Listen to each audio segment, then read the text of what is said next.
Cogan, who began lying during his West Texas puppy years. He was born in Roswell, New Mexico, but when his family migrated to Houston, Kevin followed them to take advantage of the free food and lodging. He ended up in North Texas due to a space alien abduction. He doesn't recall specific details as it impacted his ability to remember stuff, like taking out the trash and putting his dirty clothes in the hamper, though he does remember tumbleweeds going past his house. Kevin says he's not a professional storyteller, but he obviously loves to lie, as this is his third time on this stage. Please welcome Kevin Cogan to the stage.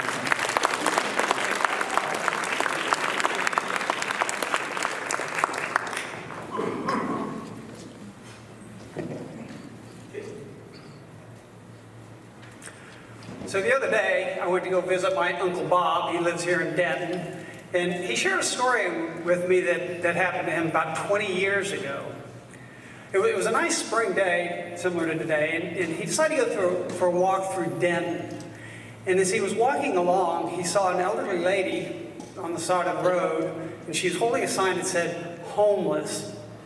Anything will help. God bless you." Well, he was curious how this woman came to be homeless, so he stopped to talk to her. She said her name was Velma, and she was a widow. And it had gotten to the point where her teacher's pension no longer covered her food, and her health care, and her housing. Well, Uncle Bob asked the obvious question, isn't there somebody you can go live with? She said, well, she had a niece that lived in Marshall in a little 2-bedroom farmhouse with her husband and 3 children.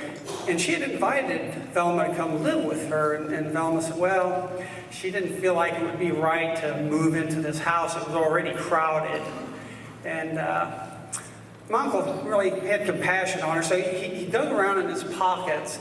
And he wasn't a man with a lot of money, but he managed to find $1 at the bottom of one of his pockets. And he straightened it out and he dropped it in the little jar next to her. And he wished her well, and she said, you've been kind to listen to my story and give me some money. She said, I'd like to give you something.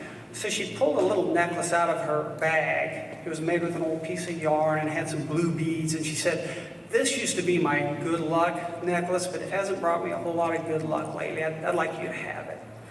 So Uncle Bob took it and put it in his pocket, and he went on his way. And as he was walking along, he saw a mother and her daughter. They were coming out of a doctor's office. And the mom had a skateboard under her arm, and the daughter was crying, and her arm was in a cast. And Uncle Bob was thinking probably the same thing you guys are thinking, right? And so he went up and talked to him, and the mom said, yes, her daughter Rachel had gotten a skateboard for her birthday, and she had been on it all of 5 minutes. She fell and broke her arm.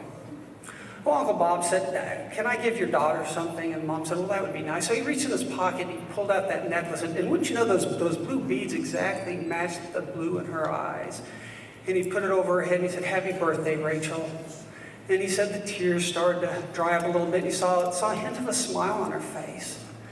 And the mom said, that was really kind of you. She says, why don't you take the skateboard? And Uncle Bob says, I don't need a skateboard. And Rachel chimed in. She says, oh, please, take that horrid thing. I don't want to ever see it again. So here's Uncle Bob walking down the street holding a skateboard under his arm. And he saw a young man pushing a bike. It was an older bike and had a flat tire. And Uncle Bob knew where he could get that tire fixed. And so he stopped to talk to the young man. And the young man said, I bought this bike at a garage sale so I could get around on campus. He was a student. And he said, it just hadn't worked out for me. He says, I really wish I had a skateboard like the one you're carrying. He says, I've been riding skateboards since before I could even walk. Well, Uncle Bob says, well, here, take the skateboard. I don't want it. And the young man says, well, I don't need the bike. You take it. So Uncle Bob went on his way, and he knew where to take the bike to get it fixed. He went to Stephanie's Spokes and Sprockets bike shop. You guys have probably seen it here. It's just a few blocks off the square. He knew the owner, Stephanie. She was not only a good mechanic, but she was a smart businesswoman.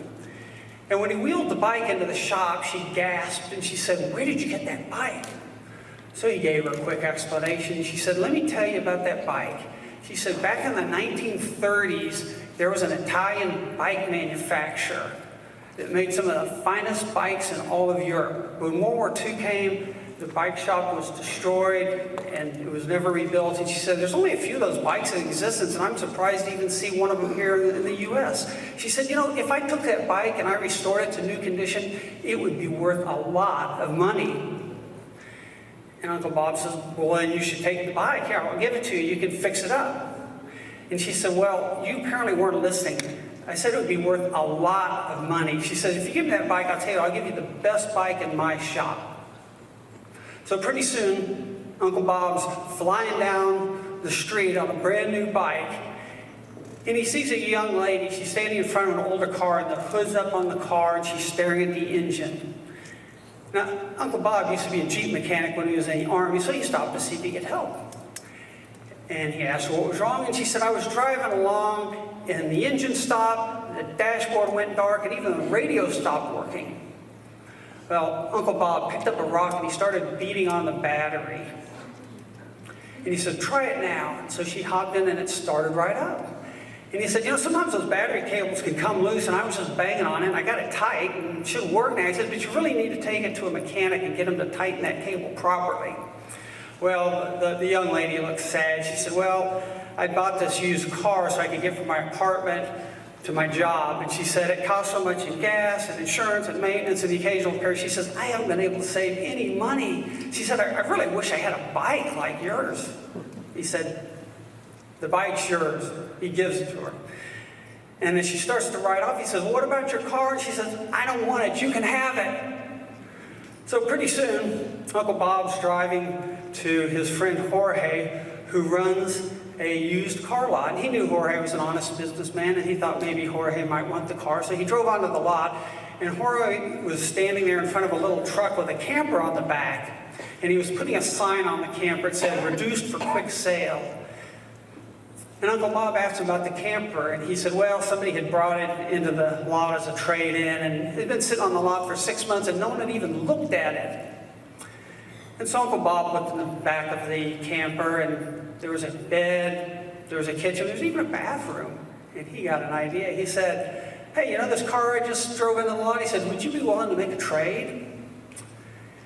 And so Jorge went and looked at the car, and he said, well, other than a loose battery cable, it looks like it's in pretty good shape.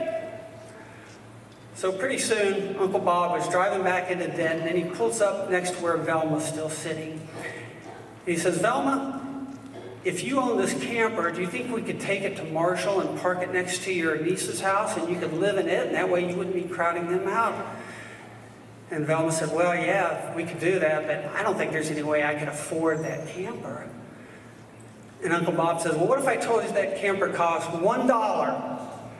And she reached in her bucket there, and she pulled out the $1 that he'd put in there earlier, and she handed it to him. And he said, sold! So they drove to Marshall, and they parked the camper right next to the house, and he said there were lots of hugs and laughter, even some tears of joy. And he says, you know, I check in on Velma occasionally, and she's just doing fine. It's really worked out well for her.